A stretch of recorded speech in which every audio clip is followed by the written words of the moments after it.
So today we're moving on in Hebrews. We're starting out in Hebrews 12, which means a couple of different things. Number one, it must be November. Number two, there must be only two books or two chapters left in Hebrews. There's only 13. So, starting out in chapter 12, we're just going to go through verses 1 through 4 today. It starts off with therefore. What does therefore mean?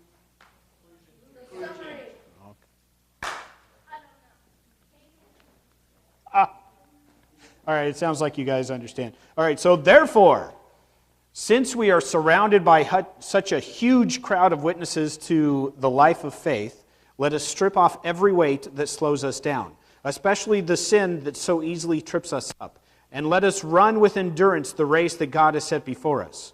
We do this by keeping our eyes on Jesus, the champion who initiates and perfects our faith. Because of the joy awaiting him, he endured the cross, discarding its shame. Now he is seated in the place of honor beside God's throne. Think of all the hostility he endured from sinful people. Then you won't become weary and give up. After all, you have not yet given your lives in the struggle against sin.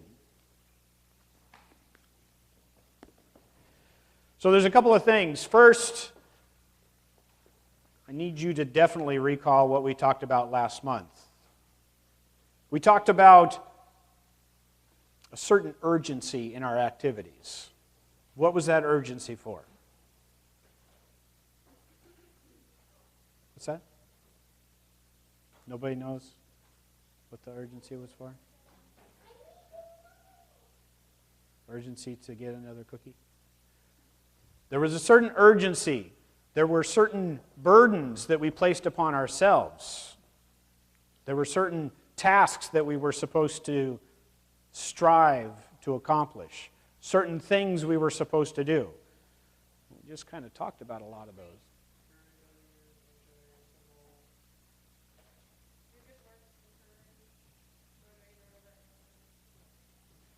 Okay. All right. Sounds like we need to maybe, research that a little bit. I'm not going to do that today, but make sure that you're in the Word, that you're reading, that you're looking back at the notes, and not just thinking, how will this help me in the interactive, but thinking about how this is going to help me in life. Over the past week, we did see some good posts on the thread in regards to things that you struggled with. And that's good. Keep up that discussion, but you definitely need to make sure that you're paying attention to what's being talked about, because this is literally life-changing. We all come from certain places. We all have different starting points. We all have different things that accumulate over our lives. And what we've been talking about over the past month may appear to be adding an additional burden, adding yet another thing that we've got to take care of in our lives. Because let's be clear here, we're not encouraged, in the beginning of chapter 12, we're not encouraged to finish a race. We're not encouraged to do the 100-yard dash and then sit and congratulate ourselves. We're not encouraged to stand around spectating. We're encouraged to endure a marathon. A marathon that doesn't have an end in sight for us. The only reason we know that there's an end is because we have people that have gone before us that have reached the finish line. This is something that could be a great burden for you. A huge burden. There's so many things that we pick up in life that we have to do, right? You grow up, I gotta get through high school. I gotta get through school, I gotta get through high school, I gotta graduate high school. Gotta graduate high school and go to a good college so I can get a good job, so I can make lots of money, so I can have a family. These are all the things that we pile up and we say to ourselves, we have to do this. We have to get these things taken care of. And in the course of doing that, in the course of making sure that we take care of ourselves, Sometimes you make certain compromises with your morals. Sometimes you get hung up on certain things. We're encouraged here in chapter 12, based on what we know, based on what we've read in the previous portions of Hebrews, to think about the other people that have gone before us, the other people that are now on the Hall of Fame. How did they get there? Was it a breeze for them? Did they run a short sprint? It wasn't always easy for them. It was a struggle for them. I mean, just think about some of the people that are listed. Think about some of the people that we talked about. What do we know about Noah? He's a pretty good guy. He was a pretty good guy, but he was a drunk. The first example of drunkenness in the Bible is Noah. He was such a fall-down drunk, couldn't even keep his clothes on. Brought shame, well, his kids brought shame to him. But Noah is in that Hall of Fame. What do we know about Abraham? He's a great guy, very faithful. He was a liar. That's my sister. Yeah. No, really, that's my sister. Did that 3 times. What do we know about people like Samson, right? Samson, he's strong guy, long flowing hair. He was overcome with passion. Overcome with passion to the point that it was what defeated him. But he's definitely a man of God. What about Rahab? Rahab was a prostitute. But she acted in faith with God. Moses. Moses was a great guy, right? Led the people out of Egypt. Moses had a temper. Not only did he strike a rock instead of speaking to it, not only did he break the tablets that were the originals because the people were carousing with an idol, he killed a man with his bare hands because he was whipping a slave. What about Gideon? He was a brave man, right? Do you remember the story of Gideon? It involves horns and clay pots and only 300 men. He was gripped with fear. He's the man that sat before God and said, if the fleece is wet but the ground is dry, then you're probably telling me. And then when God did that, well, if the ground is wet but the fleece is dry, because he was filled with fear. What about David? King David. He's a man after God's own heart. He's also a murderer and an adulterer. We are given numerous examples of people that are faithful. They have a ton of sin that's weighing them down. Things that they did in the course of their lives that build up, and it makes it so hard to run the race. And when you look at changing your perspective, instead of thinking, oh, me, what can I do to make sure that I make it and I'm taken care of, you change your perspective to think of your community instead. What can I do to make sure that Aletheia is taken care of? What can I do to make sure that Heidi or Rose or Kelsey or Bishop, what can I do to make sure they're taken care of? With no thought to yourselves, it's really easy to have that become just another burden that weighs you down because you still are carrying around that sin.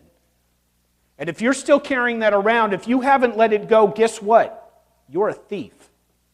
Because that sin has been bought and paid for. It no longer belongs to you. So give it up. Let go of it. Do you think you're carrying around a lot of weight?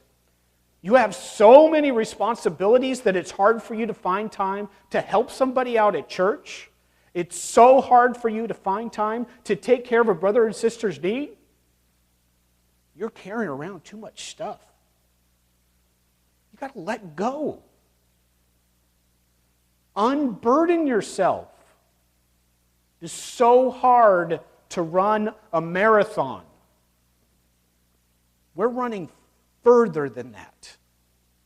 We're running a life race.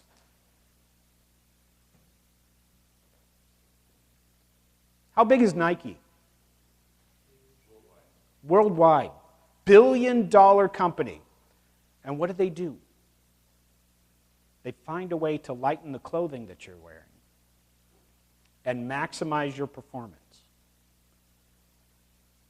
They come up with new fabrics and new innovation, and they've built a company about doing this. What can I do to make things lighter? What can I do to still protect things? They have a focus. They have a niche audience, and they pursue that. We have a coach that is doing so much more for us than Nike has done for anybody. This is not a race that we're running alone without a guide. We have all these people that can speak to the race of faith that Josh went through over the last month, and even last Sunday specifically talking about the Hall of Fame people. We have all these examples. Think of it this way. How many of you have played Mario Kart? Wow, that's pretty huge. So in Mario Kart, are you aware that there's the time trials? Yeah? Did you know that you can sit there and follow a ghost? The fastest time around that track. You can sit there and follow their exact moves. Try to match exactly what they're doing to get exactly where you need to go.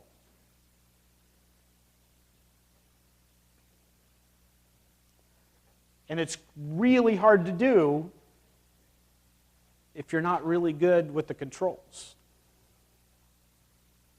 You're burdened by being uncoordinated, not aware of how to do this or how to do that. How do you go into a power slide? You don't do it in automatic, let me just tell you. If you're playing on automatic, I feel so sad for you.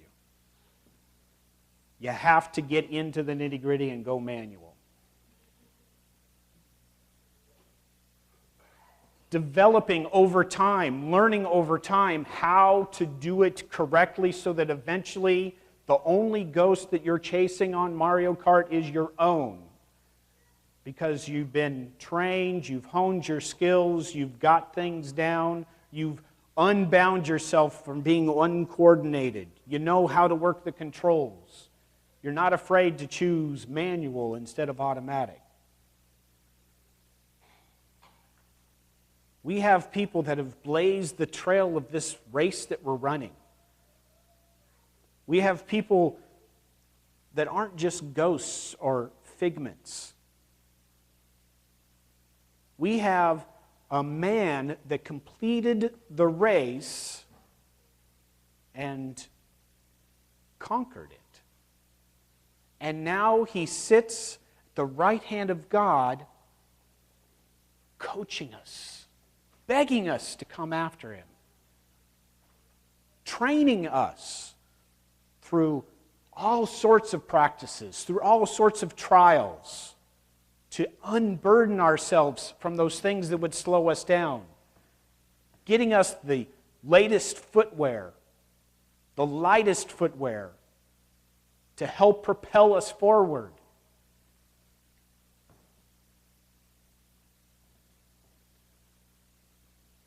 Not building up things like, well, I mean, think of all of the movies that are geared towards the greedy getting their own.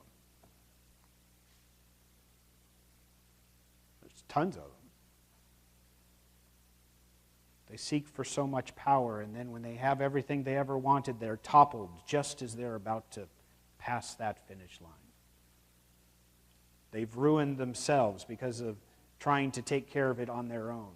It's okay to say that you need help, and God has provided so much help for us. So if we look at the Hall of Fame, if you're dealing with drunkenness, if you're dealing with telling the truth, if you're a liar, if you're dealing with promiscuity, as far as I know, none of you is a prostitute. If you have temper problems, even if you've been an adulterer or a murderer,